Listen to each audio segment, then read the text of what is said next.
Our show is live every Thursday at 3:30 p.m. Pacific Standard Time with topics ranging from life on the farm, health and wellness, and race and social justice. We feature guests each week with expertise in activism, entrepreneurship, healing, and food justice. So come join your girls live every Thursdays at 3:30 p.m. Pacific Standard Time on the Clean Greens Living Live show.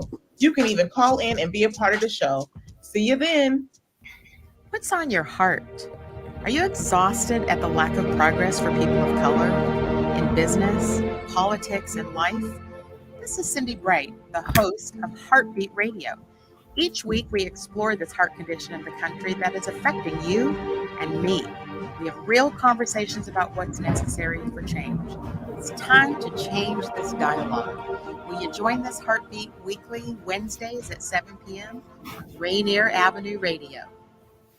There is no secret why Downbeat Magazine calls this Seattle's most important annual jazz event. The 33rd annual Earshot Jazz Festival hits Seattle stages October and live jazz performances and video live streams all the way through November 7th. This year's Earshot Jazz Festival features established masters like Diane Reed, Chuco Valdez, red hot young stars like Theo Croker, Emmanuel Wilkins, and Samara Joy, celebrating both Seattle's history and its future in the world of jazz.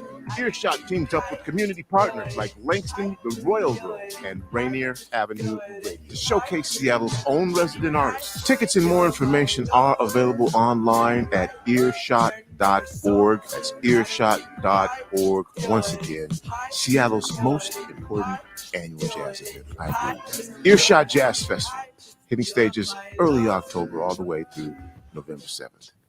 Call for more information. Rainier Avenue Radio, the community radio station, providing with more information. Rainier Avenue Radio. Welcome to Real Estate and Money, a half-hour program on RainierAvenueRadio.world designed to help you whether you're a buyer, seller, investor, or renter in real estate. Your hosts are two local professionals who will escort you on your journey. Violeta Strash, who has years of media advertising and marketing experience, and brings this extensive knowledge to John L. Scott Real Estate and all our clients. And Tina Lombard, who is a mortgage loan originator with Guaranteed Rate Affinity, with over 28 years of experience. And now here's Violeta and Tina. Hello, everybody. Wow. Hi, Tina. Nice to see you. Okay, great. Welcome to the show, everybody. Another episode of Rainier Avenue Radio, Real Estate and Money, featuring Tina Lombard and Violeta Strash. How are things going? Good. It's we've got a lot to talk about today. So, can I just mention one thing? Daniel, put up that picture for me, please.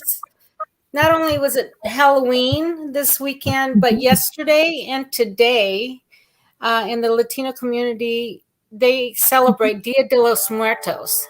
Mm-hmm. It's honoring those who have passed away, and they have, I love the sugar skulls. I don't know if you can see them on that second tier, but they have a place, like the floor has a decoration with earthly things that help the soul rest in place. And then the second level, you might find edible stuff like the sugar skulls and breads and things that these souls could eat. And then at the top row would be displays of pictures of their loved ones that have gone on. I don't see pictures here, but it is a great, fun celebration in the Hispanic community. I don't know. You probably see a lot of those. There's a lot of Hispanics in Denver, right, Tina? Yes. You see these altars? Yes. Well, actually, Halloween this whole weekend, we've been seeing everything. And so this is a celebration of All Saints Day yesterday. Right. And so we've been seeing just a collage of different reasons to eat, reasons to celebrate, reasons to enjoy. Yes. Yes. So, wow. Happy Dia de los Muertos, everyone. Yes. All right. So let's start with the topic of the day from Tina. What are you talking about? So today we're going to be talking about your application, how to actually fill out an application and have it approved. What are the do's and don'ts of applications? this 2021 to 2022. But before we get started, do you have an outlook today? Do you have an update today for real estate? Not today? Okay, Not good. So today. let's get right into it. So me and Violeta, we're helping people buy homes, either first-time home buyers or second-time home buyers or third-time home buyers. Now, throughout the decades and throughout each year, there are different things that people need to bring to a loan officer in order to get approved. And that changes with technology, that changes with the economy, that changes with laws and demands and different things that go on in our financial markets. So first of all, when we get somebody approved, we have to think about credit. We look at income. We look at employment. Those are the most crucial things. We look for fraud. Okay. So when people come to us, rest assured, we're going to be looking at your credit. There's no way around it. Okay. We're going to be looking at your money situation. Have you been able to handle it? Do you have savings in case something has ever, an emergency comes up? Are you going to have the savings to be able to retain your payments until you get back up on your feet? We look at income sources. We want to make sure, are you gainfully employed? Do you have the ability to stay in your job, the ability to keep your job, and are you going to be there for the next 3 years? Now, when I say steady income, it could be employment, or it could be passive income. Like maybe you have rentals. Do you have rentals that are bringing you in positive cash flow? Maybe you have a business. Is that bringing in a positive cash flow? Or are you on Social Security? Are you on disability?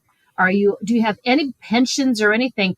Any type of income at all? What are your income sources? Alimony, child support. We look at that. We want to verify that. We also want to verify if you have the character to pay back. So sometimes I get clients, they got great income, they've got great credit, they've got great employment. They just don't want to pay anybody back. They just don't want to pay anybody back. You know, they or their mind is all over the place and they don't have automatic payment and they just forget to pay and they just don't want to pay and what have you. So we actually look at your willingness throughout history to actually pay back. Now, if you've got a Visa card, and maybe you have $500 on there or $2,000 on there, and you don't pay it back, you know, if you're looking for a home and we give you $1.5 million and you don't pay it back, it's kind of a big thing. It's kind of a big thing. So when you go look for a home loan, it's a big thing. Yeah. It's huge. So when you want to buy a house, all you have to do is look around you in any city and you'll see all these hundreds and thousands of houses. They've all gone through credit checks. They've all gone through income verifications. If they can do it, you can do it. But it all starts with getting everything up front and getting it all grounded so that we can give you an approval. So the first thing you need to do is, yes, ma'am. I just wanted to say the process for me to go through this is that, you know, someone comes to me and says, I would like for you to help me find a house. And then immediately I will say, I'll ask, have you gone through financing? Do you know what you're approved for? That's one of the main questions I ask during my consultation with that new client. And then if they haven't and they don't know of anybody, I will turn them loose over to Tina, and she'll go after them and get all that stuff. Because you know what's the worst is you go through as an agent, you go through showing the people all these different houses, and then you come to find out at the very end, oh, they don't even qualify for that amount of money. Yeah. So better to be safe than sorry. Go through Tina, and she'll help you through the process, right? Yeah. So, and even to bounce off of that, not only just better safe than sorry. If you can't afford $850,000, then why look at a house at $850,000? You know, and so that's why realtors need to have people pre-approved, and you basically have to be pre-approved before you go out. Or maybe you're looking for a house of $400,000, you never realize you qualify for $1.6 million. Yeah. So that's another thing that you want to take care of. So what you want to do is once you figure out, I want to apply for a home loan, you know, you get together with me or a loan officer of your choice, and you fill out an application. And the application actually is a standardized uniform application that is put out by the government. It's not something that I made up. None of the lenders have made up applications. They are actually an official 1003 form from the government. And these are questions that every universal loan officer is going to ask you. You're going to fill out that application. It's going to give us permission to look at your credit, look at your income, look at your employment, looking at where you've lived, your rent, what you own. It gives us an analysis of everything. Kind of like when you go to the doctors and they have you fill out a sheet before they see you. Okay. Do you have to have the application?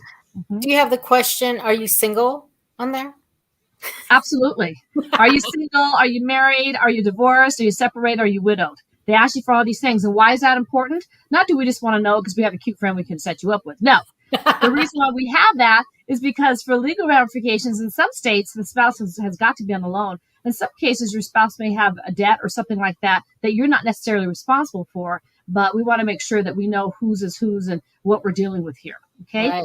If you have alimony, child support, that sort of thing. So we're going to ask you social security number, date of birth, where you work, where you live, how long you've lived there, and how much do you have in income? How much do you have in assets and everything? And, at this point, it's very, very important to be as transparent as possible. Don't hold things back from your realtor. From your loan officer. Don't say, oh, well, I have $500,000 sitting in the bank, but I'm only going to tell Tina I got $20,000. That's all she needs to know.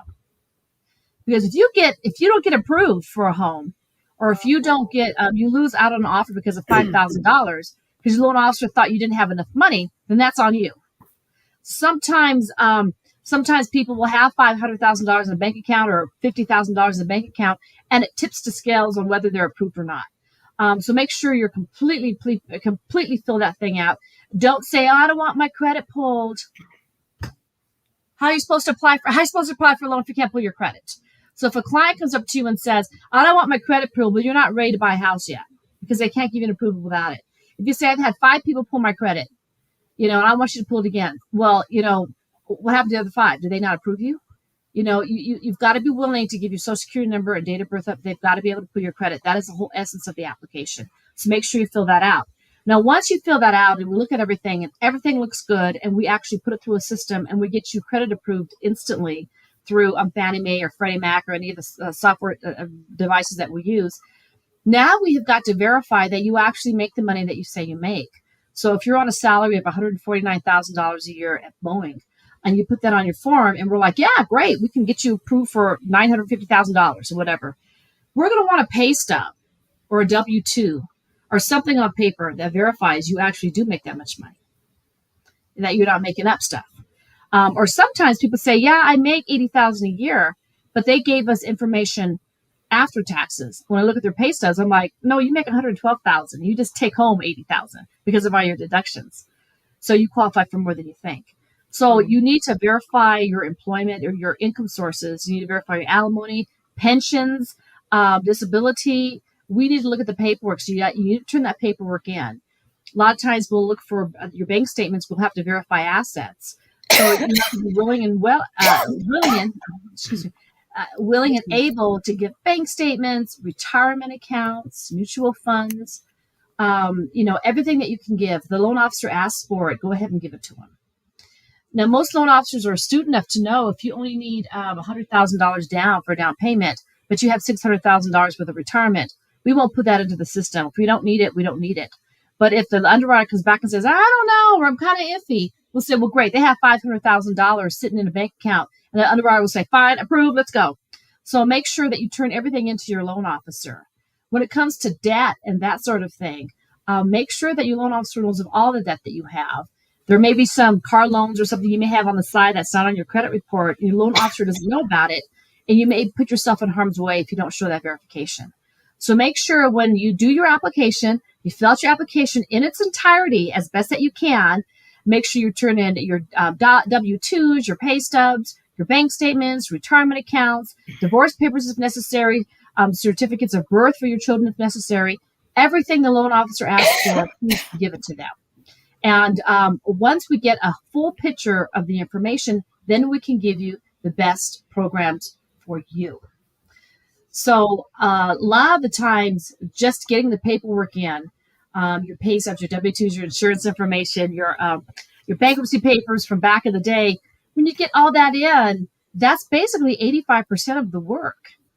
Once we get that in, we tally everything up and we approve everything. You just need to find a house and get an appraisal ordered and get your title in, and you're good. So another thing too, if you are, almost at our halfway mark, but if you are self-employed, we're going to be asking for business bank statements as well as personal bank statements and K1s if you have K1s that are issued. And a lot of times profit and loss statements for the year-to-date annual income is what we're going to also ask for. So if you own your own business, be prepared for that. But other than that, get your paperwork in, fill it out as wholly as humanly possible, and make sure you don't hide anything, and we will get you the best loan available. Mm-hmm. Okay, let's go on a break and come back with Joey. Thank you, Tina. That's great info. Real estate and money every Tuesday afternoon from 2:30 to 3 here on Rainier Avenue Radio.world. Join your hosts Violeta Strash with John L. Scott Kent North and Tina Lombard with Guaranteed Rate Affinity. They'll help you navigate the waters of our volatile real estate market and offer you some guidance on how to make your hard-earned money work to make your dreams come true. Learn about current trends, get tips on financial matters, and have fun, interactive discussions about your home inside and out. That's real estate and money. Great. Okay. So guess who we have on the show today? One of my faves. We have Joey. Joey, he was joining us by phone today. He's driving around in this miserable weather. Uh-oh. But he's going to talk about a current trend with us. You there, Joey? Can you hear me? Yes. Oh. Mm-hmm. Hi, Oh, Joey. there you are. Hi. Right. I thought we were going to show your picture, but we got the real you. Hey, I pulled over. I thought it'd be a safer thing to do. Yeah. Okay. Okay, hi. Hi. Welcome. Thank How's you, everything? guys. Everything's going well. Wet. Wet. Time to head south for some sun. Oh, way south, right? Yeah, Palm Springs. So what are we talking about this week? Well, I thought it'd be interesting to talk about a trend that I'm see happening when it comes to metal colors, and I think it's a complete reflection of a post-COVID looking at life and looking at your home. And I'm seeing gold as the metal of choice these days. We've kind of gone from chrome to bronze and brass, and now I'm seeing a lot of gold. And I'm speccing gold now, and I think a lot has to do with the fact that it's a very warm metal color to have in your kitchen and bathrooms, and also reflected in furniture and decorative and counters.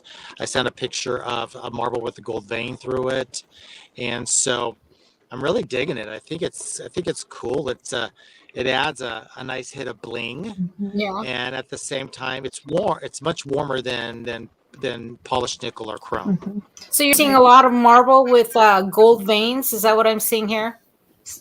Like Calcutta? Yeah, there's another. Yeah, no, there's a picture here. I think I sent you of a marble that I'm sourcing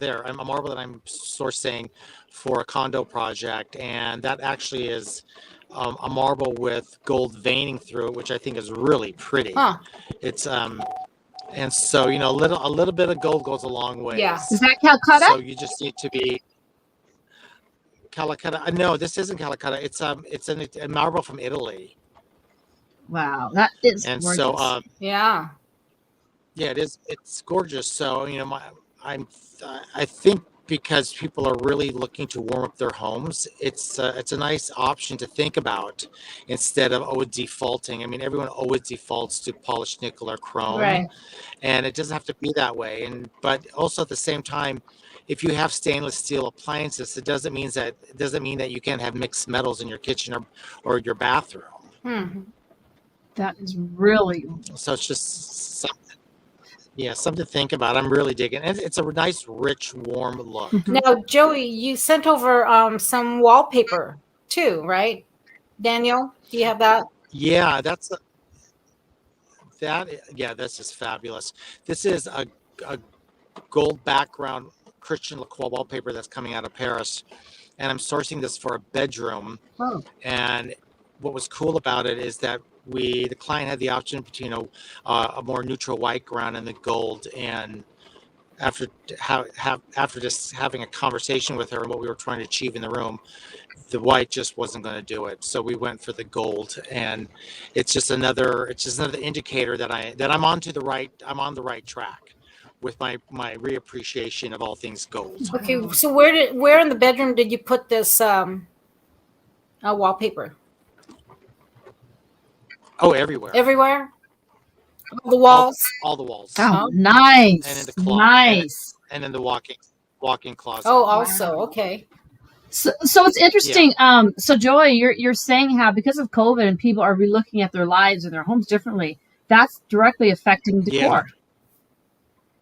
Oh, definitely. I think because of so much time spent in the home and people looking around and going, "This is not. What is this? What am I living in?" And they're understanding now more than ever how important it is to have a really beautiful and comfortable home. It doesn't mean you need to break the bank, but people are thinking maybe I should put a little bit more effort into my home. Because we're also dressing up again, right? So you're seeing a resurgence of people going out and dressing up and looking nice, and they want their homes to reflect that effort that they're putting into their personal. That's good. That's good. Right. So now, do you have to budget a lot of money? I mean, if I wanted to put some sprinkles of gold everywhere, where in my house do you think would be the most economical or the fastest and the quickest way to do that? Oh, accents. Go to Home Goods. Go to Home Goods and knock yourself out. Home Goods. Because there's a lot of if you go to Home Goods. Home Goods is dangerous. If you have a tight budget, but you love that place. I love that so place. They have I think, and for the most part, there's nothing that is a stretch budget-wise, even the furniture. So you could get a lot of bang for the buck. And so the first way to do is just, I always like the idea of a big gold mirror on a wall that doesn't have anything. Nice. Because that's a nice way to add some immediate sparkle, especially as we're going into the holidays. Yeah, true. So make the efforts. Switch to gold. It's warm, it's chic, and it's really, and it's a real nice departure from the coldness of polished nickel. Okay. So now, what do you think about like little fur accents around the house and statues and rugs and stuff? Could you do that in gold, perhaps? And yeah, but remember, a little goes a long way. So you don't want to overdo it and have the house come off a little much. Okay, a little garish. Like Coco Chanel said, look at yourself in the mirror. Look at yourself in the mirror before you leave and take one thing off. Okay. So listen to Coco. She knows. Same goes with the house. A little goes a long way. Okay. That's why we call them accents. Okay. Wow. So how about outside the house? Halloween is around and people are walking by a house and they're looking inside your window. I mean, does that ever affect what you have inside your house? I just know that when I pull up my curtains and people look inside my house, I also consider that. When people are walking by, what is in my window? Oh my God. Well, first of all, not the back of a television. Not a back of a television. And if you're going to have a sofa against the window, just make sure that it's a lower back sofa as opposed to a high back sofa. Okay. You kind of want an open window into your living room is an invitation for people to look, regardless if that's not necessarily your intent. But people are looking right in there. So if you want to, it kind of sets the mood for how people are going to enter your home. Right. Balance and comfort. Right. And edit, and then edit again. What do you mean? Have a tendency what do you mean by too many things in a room. Well, people have a tendency to put too many things in a room. And so my mom lived in Knickknack City, so I know a lot of things in the room that bothered me.